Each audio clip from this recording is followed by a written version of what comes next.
पंचायत चुनाव के दूसरे चरण के मतगणना आज और 10,000 घूस लेते सब इंस्पेक्टर हुए गिरफ्तार। इंस्टाग्राम ने शुरू किया शिक्षा प्रोग्राम और ईडी ने कंपनी की संपत्ति कुर्की की। 55 करोड़ आबादी की ज़रूरतों को पूरा करेगा बिहार और बिहार में नीति आयोग की तर्ज पर जिलों में रैंकिंग। बिहार के उत्पादों की ब्रांडिंग के लिए कार्य योजना हुआ तैयार और 2 साल में छात्रवृत्ति मद में बांटे गए 60 करोड़ का हिसाब नहीं। मुजफ्फरपुर की यह खबर है। निकाय कर्मियों को मिलेगी 15 दिन को प्रोत्साहन राशि। पटना में 19 से हुनर दिखाएंगे युवा। बिहार में न्यूनतम मजदूरी 2 से 4 रुपये बढ़ी, नई दर आज से होगी लागू। और बिहार में मौसम बदला, लगातार बारिश हो रहे हैं। नमस्कार, मैं हूं आपके साथ सुनील बॉबी और आप इस समय देख रहे हैं मगध संवाद के खास कार्यक्रम सुबह सवेरे। सुबह सवेरे में तमाम व्यूअर्स का स्वागत है। सुबह सवेरे में हम खबरों को लेते हैं अखबारों के पन्नों से। अखबारों में क्या छपा है और क्या है आपके लिए काम की खबरें। तमाम खबरों को आप देखते हैं, नॉलेज लेते हैं, जानकारी प्राप्त करते हैं। आपसे कहना है कि अब तक हमारे चैनल को आपने सब्सक्राइब नहीं किया है तो चैनल को सब्सक्राइब कर ले। अगर इस वीडियो को हमारे फेसबुक पेज पर देख रहे हैं तो फेसबुक पेज को लाइक कर ले और वीडियो पसंद आए तो लाइक ज़रूर करेंगे, क्योंकि आपका लाइक करना ही हमें उत्साहित करता है, मोटिवेट करता है। तो चलिए खबरों के सिलसिला को हम शुरू करते हैं।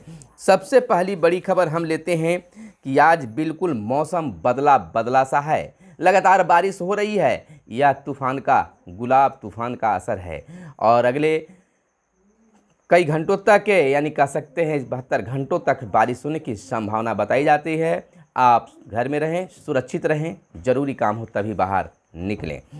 दूसरी बड़ी खबर, इंस्टाग्राम ने शुरू किया शिक्षा प्रोग्राम। कंटेंट क्रिएटर को सशक्त बनाने के लिए इंस्टाग्राम ने गुरुवार को भारत में अपने सबसे creator education and development programme की घोषणा की है, यानी कि शिक्षा प्रोग्राम की घोषणा की है। यूट्यूब अफवाह फैलाने वाले वीडियो हटाएगा। देखिए, गूगल की स्वामित्व वाली यूट्यूब ने एक बड़ा कदम उठाते हुए घोषणा की है कि कोविड-19 टीके से संबंधित गलत जानकारी को हटाया जाएगा। यह एक बड़ी पहल है यूट्यूब के द्वारा। और इधर बता दें कि शाहनवाज हुसैन की एक बड़ा बयान आया है। उन्होंने कहा है, हम देश और दुनिया के निवेशकों का सम्मेलन बुलाएंगे। इसमें बिहार की संभावनाओं से अवगत कराएंगे। उद्योगपति देख सकेंगे कि बिहार कितना बदला है और यहाँ पूंजी निवेश कितना फायदेमंद है।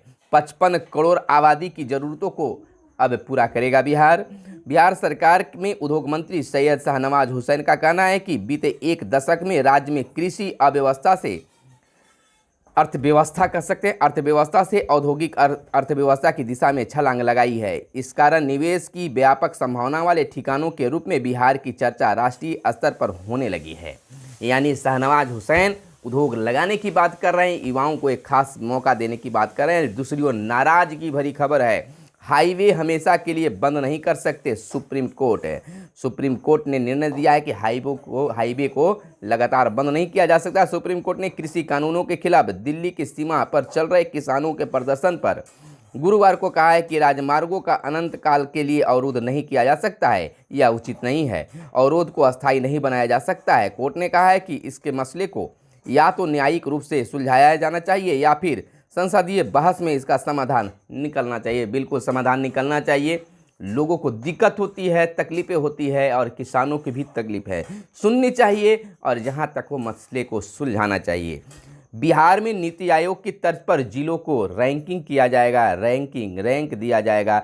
17 मानकों पर जिलों की उपलब्धि के आधार पर होगी रैंकिंग किया जाएगा। सभी डीएम को निर्देश दिए गए हैं। नीति आयोग के तर्ज पर वर्ष 2030 तक सतत विकास लक्ष्य को हासिल करने के क्रम में अब बिहार में जिलों को भी रैंक दिया जाएगा। सतत विकास लक्ष्य के लिए निर्धारित 17 प्रमुख मानकों पर जिलों की स्थिति का मूल्यांकन किया जाएगा। यानी मूल्यांकन के आधार पर इस पर काम होंगे। बिहार में नीति आयोग की तर्ज पर जिला में भी मूल्यांकन होगी। इधर ईडी की कंपनी की संपत्ति कुर्क की, यानी कि ईडी ने जम्मू एंड कश्मीर में बैंक में कथित ऋण में धोखाधड़ी से जुड़े धन शोधन मामले में मसालों को कारोबार करने वाली बेंगलुरु की एक कंपनी की 145 करोड़ रुपए की संपत्ति कुर्क कर ली है। इधर 23 MBBS छात्रों को कोरोना। महाराष्ट्र में कोरोना बंदी के बाद 4 अक्टूबर से एक बार फिर स्कूल खोले जाने का फैसला लिया गया है। इस बीच मई में एमबीबीएस के 23 छात्र कोरोना संक्रमित मिले हैं। इधर कांग्रेस छोड़ दूंगा पर भाजपा में नहीं जाऊंगा, कैप्टन अमरिंदर का कहना है। उनका कहना है कि मेरे सिद्धांत अब मुझे कांग्रेस पार्टी में रहने की इजाज़त नहीं देते हैं। अगर 50 साल के बाद भी मेरी विश्वसनीयता पर संदेह किया गया है तो फिर क्या रह गया है। और उनका कहना है कि कांग्रेस छोड़ देंगे लेकिन भाजपा में नहीं जाएंगे। अब कितना यह सार्थक होता है आने वाला समय बताएगा। गृह मंत्री अमित शाह एवं एनएसए अजित डोभाल ने मुलाकात के बाद पंजाब के पूर्व मुख्यमंत्री कैप्टन अमरिंदर सिंह ने गुरुवार को कांग्रेस से विदाई का ऐलान कर दिया है। हालांकि उन्होंने स्पष्ट किया है कि वह भाजपा में शामिल नहीं होंगे। उन्होंने कहा है कि ऐसे दल में नहीं रह सकते जहां उन्हें अपमानित किया जाए। कैप्टन ने अपने ट्विटर हैंडल से भी कांग्रेस शब्द हटा दिया है। पीजी के लिए हर जिले में मेडिकल कॉलेज होगी, पीएम मोदी का कहना है। प्रधानमंत्री नरेंद्र मोदी ने गुरुवार को कहा है कि देश के हर जिलों में स्नातकोत्तर चिकित्सा शिक्षा के लिए महाविद्यालय या संस्थान जरूर होना चाहिए। यह विद्यार्थियों के लिए एक बड़ी खबर है। दूसरी बात आपको बता दें कि राज्य में तेज हवा के साथ भारी बारिश की चेतावनी जारी की गई है। 1 अक्टूबर सुबह 8:30 बजे तक नवादा और जमुई के लिए अति भारी बारिश का रेड अलर्ट जारी किया गया है। उधर नालंदा, मुंगेर, शेखपुरा, जहानाबाद, लखीसराय, बेगूसराय व खगड़िया में भारी से भी भारी बारिश की आशंका जताई गई है। इधर पटना, औरंगाबाद, गया, अरवल के लिए येलो अलर्ट जारी किया गया है। तो घर में रहें, सुरक्षित रहें। राज्य में मौसम के मिजाज में तेजी से बदलाव आया है। पिछले 24 घंटे में पटना समेत कई जिलों में इसका असर भी देखने के लिए मिल रहा है और लगातार बारिश कल भी और आज भी हो रहे हैं। बारिश छूट नहीं रही है और पुनः फिर तेज हो जा रही है। यह सिलसिला फिलहाल जारी है। और इधर बता दें कलंक के खिलाफ अभियान में 10,000 घूस लेते सब इंस्पेक्टर। मुजफ्फरपुर में धराएं। अहियापुर थाना के पास ही एक महिला से ले रहे थे 10,000 रुपये। निगरानी थाने में की गई थी शिकायत। 3 दिन से कैंप कर रही थी निगरानी टीम। और पूर्वी चंपारण के घोड़ासाहन थाना क्षेत्र के रहने वाले हैं सब इंस्पेक्टर। तो इस तरह से उनको रंगे हाथ पकड़ा गया। राजगीर में 1000 गोलियों के साथ 3 तस्कर धराएं और भोजपुर में हत्या मामले में 3 भाइयों को उम्र कैद की सजा हुई है। विश्वविद्यालय कॉलेजों में वेतन निर्धारण में नहीं होगी कोई गड़बड़ी, शिक्षा विभाग का आदेश जारी हुआ है। शिक्षक और कर्मियों को वेतन सत्यापन की पारदर्शिता व्यवस्था होगी। तैयार हो रहा है ऑनलाइन पोर्टल, शीघ्र होगा क्रियान्वित। शिक्षक कर्मियों को बढ़े वेतन के लिए नहीं करना होगा अब इंतजार। और आपको बता दें कि बिहार के उत्पादों की ब्रांडिंग के लिए कार्य योजना तैयार किए जा रहे हैं। शाहनवाज हुसैन का यह बड़ा ऐलान है। 2 साल से छात्रवृत्ति मद में बांटे गए 60 करोड़ का हिसाब नहीं है। मुजफ्फरपुर से यह खबर निकल कर आ रही है। सूबे में वर्ष 2017 से 19 के बीच 9वीं से 10वीं के बच्चों को दी गई राशि का मामला यह अब सामने निकल कर आई है। और जम्मू से एक बड़ी खबर निकल कर सामने आ रही है कि महिला को नहीं मिली है एम्बुलेंस और मौत हो गई। और इधर कोरोना काल में बेहतर कार्य करने के लिए मिलेगा सम्मान। निकाय कर्मियों को मिलेगी 15 दिन को प्रोत्साहन राशि। जो अच्छा करेगा उसका सम्मान मिलना चाहिए। 10वीं कंपार्टमेंट का रिजल्ट हुआ जारी, यानी कि सीबीएसई के 10वीं बोर्ड के कंपार्टमेंट का रिजल्ट जारी कर दिया गया है। पटना में 19 से हुनर दिखाएंगे युवा। आयोजन में मेजबानी करने का मौका पहली बार बिहार को मिला। बंगाल, यूपी सहित 9 राज्यों में 300 से अधिक प्रतिभागी जुटेगी पटना में। तो युवाओं के लिए एक अच्छी खासी मौका है। घटनास्थल पर पहुंच एसपी लेंगे हालात का जायजा।